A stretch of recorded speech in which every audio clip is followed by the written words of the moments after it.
going on, guys? Let's look at this problem right here. Here this question is asking the mean amount of fluid in a bottle of lens cleaner is 59 milliliter. The researcher believes that the mean is actually lower than that.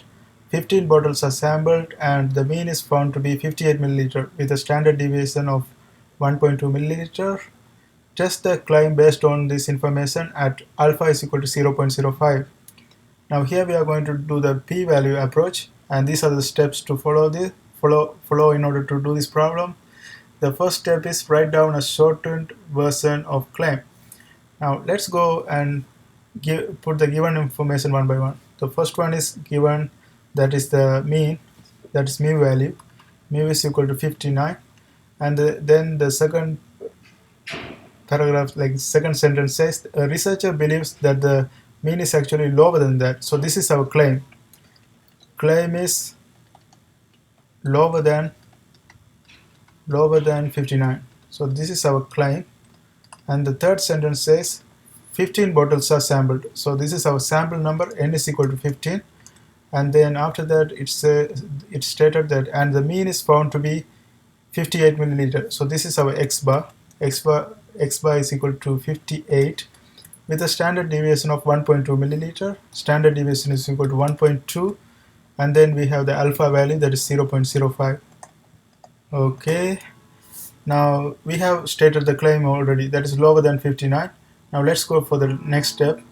Come up with null and alternate hypothesis. H naught is always has the equal part on it, and see if the claim matches H naught or H1. And H naught and H1.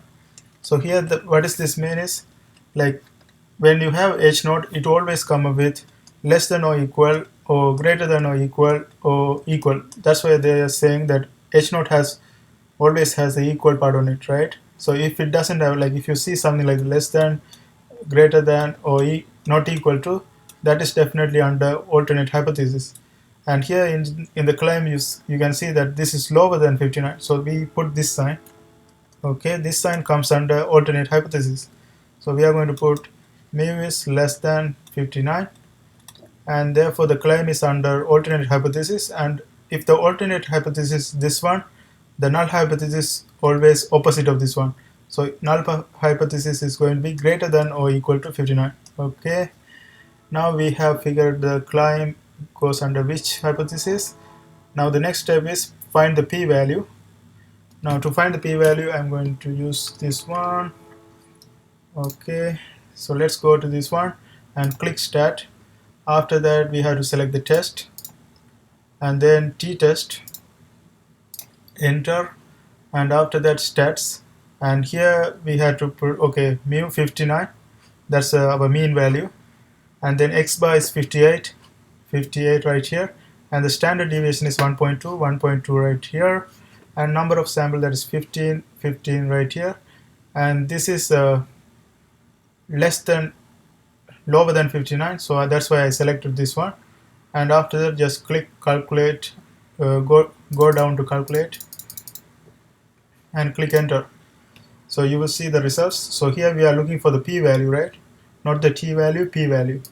So take the p-value, and here we have that one is equal to 0.03. okay, 0.03. and let's look at the next step. So here the next step is says find the p-value. After that, if p-value is less than alpha, reject H naught. If p-value is greater than alpha, accept H naught. And let's look at this one. 0.05 is definitely bigger than this, right? So if it's greater than alpha, if p-value is greater than alpha, accept, okay, wait a minute, p-value is less than alpha, reject H naught. Okay, if p-value is, okay, p-value is actually less than alpha because alpha is 0.05 and p-value is 0.03. so here what we are going to do is we are going to reject H naught, and if we reject it, so the conclusion is going to be, conclusion, we reject H naught, and we accept H1, Therefore, the claim goes under the H1. Therefore, we accept the claim. Accept the claim. Okay. And that's how we do this kind of problems. I hope this helps. Thanks for watching.